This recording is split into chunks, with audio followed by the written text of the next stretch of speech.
ایک بچے کے والدین ہر سال اسے ٹرین میں اس کی دادی کے پاس گرمیوں کی چھٹیاں گزارنے کے لیے لے جاتے، پھر وہ اسے چھوڑ کر اگلے دن واپس آ جایا کرتے تھے۔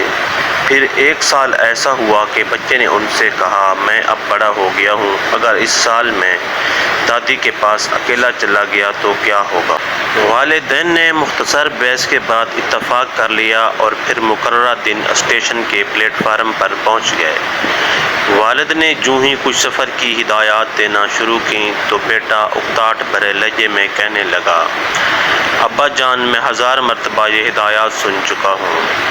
ٹرین کے روانہ ہونے سے ایک لمحہ پہلے اس کے والد اس کے قریب آئے اور اس کے کان میں سرگوشی کی، یہ لو، اگر تم خوفزدہ ہو یا بیمار ہو تو یہ تمہارے لیے ہے، اور اپنے بچے کی جیب میں کچھ ڈال دیا۔ پہلی بار والدین کے بغیر ٹرین میں اکیلا بیٹھا تھا۔ وہ کھڑکی سے زمین کی خوبصورتی کو دیکھتا رہا اور اپنے ارد گرد اٹھنے والے اجنبیوں کا شور سنتا رہا۔ کبھی اپنی سیٹ سے اٹھ کر کیبن سے باہر نکلتا تو کبھی اندر چلا جاتا، یہاں تک کہ ٹرین کے ٹی ٹی نے بھی حیرانگی کا اظہار کیا اور اس سے بغیر کسی ساتھی کے اکیلے سفر بارے سوال کیا۔ اسی طرح ایک عورت نے اسے اداس دیکھ کر گھورا۔ لڑکا شدید الجھن میں تھا، یہاں تک کہ اس نے محسوس کیا کہ اس کی طبیعت ٹھیک نہیں ہے۔ پھر وہ خوفزدہ ہو گیا، یہاں تک کہ وہ اپنی کرسی پر سے گر گیا اور اس کی آنکھیں آنسوؤں سے بھر گئیں۔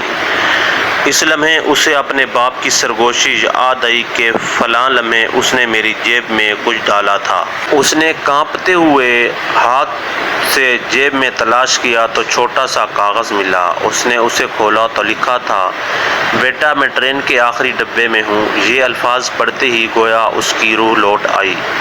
زندگی بھی ایسی ہی ہے، والدین اپنے بچوں کے پروں کو چھوڑتے ہیں اور انہیں خود پر اعتماد دلاتے ہیں، لیکن جب تک زندہ ہیں آخری کیبن میں موجود رہتے ہیں، اس لیے کہ یہ ان کے لیے تحفظ کے احساس کا ذریعہ ہے۔